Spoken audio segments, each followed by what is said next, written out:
তারা মরা উপলক্ষে খাওয়াই মিষ্টি দেয়, আমার বলবেন আমি খাস দোয়া করব যেন ওদের বাড়িতে প্রতিদিন একটা করে মরে।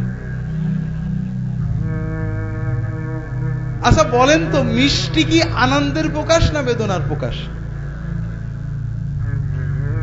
তাহলে নিশ্চয় তাদের মানুষ মরলে তারা খুব আনন্দিত হয়। কাজেই তাদের জন্য দোয়া করবো, আল্লাহ এত ভালো মানুষ, ওদের বাড়িতে প্রতিদিন একটা মরুক, আল্লাহ আমরা প্রতিদিন মিষ্টি খাবো আর খানা খাবো। ঠিক আছে, এটা একটা বর্বর প্রথা। একদিকে শরীয়তে বেদাত, কারণ রাসূলুল্লাহ সাল্লাল্লাহু আলাইহি ওয়াসাল্লাম সাহাবীদের আপনজনেরা মারা গেছেন না, তারা সদাকায়ে জারিয়া করতেন। প্রথম কথা, মৃত্যুর 3 দিনের ভিতরে যাদের বাড়িতে মারা যায় তাদের রান্না করাই নাজেজ, পাড়াপড়শিরা খাওয়াবে, আর আমরা উল্টো তাদের বাড়ি খাই। 2 নম্বর হলো যে মরা উপলক্ষে খানা খাওয়ালে মাইয়িত সওয়াব পাবে। সাহাবীরা তাবেঈনরা করেননি, বলেননি, রাসূলুল্লাহ সাল্লাল্লাহু আলাইহি ওয়াসাল্লাম বলেছেন সদাকায়ে জারিয়া করতে। একজন মানুষের, আবারও বলি ভাইরা, এই আমার অভিজ্ঞতা থেকে বলছি, আমার বিশ্ববিদ্যালয়ে একজন অফিসারের মা মারা গেছে, খানা খাওয়াতে হবে। আর খানা খাওয়ার ব্যাপারে সমাজের মানুষের খুবই আগ্রহ। বাপ মরেছে খাওয়াইলো না, কৃপণ বলে না। কারণ সমাজে 2টো খানা ফ্রি, একটা হলো বরযাত্রী খানা আর একটা মৌতে খানা।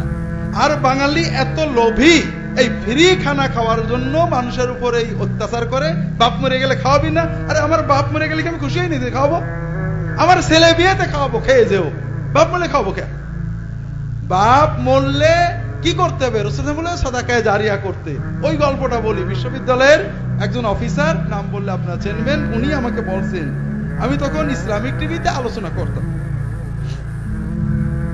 তিনি বলছেন যে টিভির আলোচনা করছেন, আমি আমার বাপ বসে শুনছি।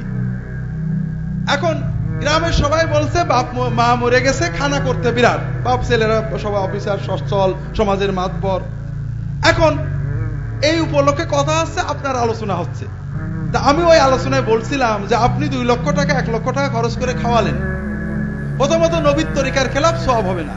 দ্বিতীয়ত আপনি খাওয়ালেন বেঈমান, বেনামাজি, বেরোজাদার, সন্ত্রাসী, এদের খাওয়ালেন যারা দিনের ভিতরে 100 বার ইসলামের নবীর নামে খারাপ কথা বলে, তারাই তো বেশি খায় নাকি? সওয়াব হবে না গুনাহ হবে? গুনাহ হলো।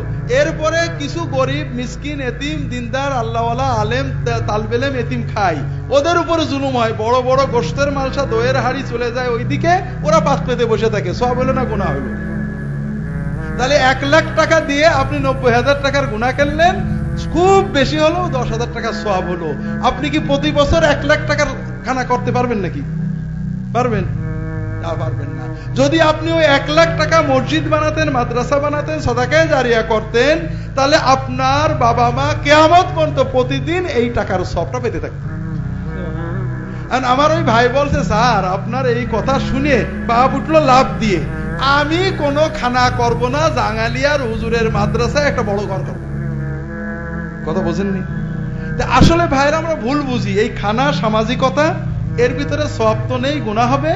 আপনারা সাদাকায়ে জারিয়া করবেন, কিছু না পারলে এতিমখানায় গরু দিয়ে দেবেন, ছাগল দিয়ে দেবেন, সাদাকার নিয়তে, এটার সওয়াব যেন আব্বা আম্মা পায় না। জাযাকাল্লাহু খাইরান।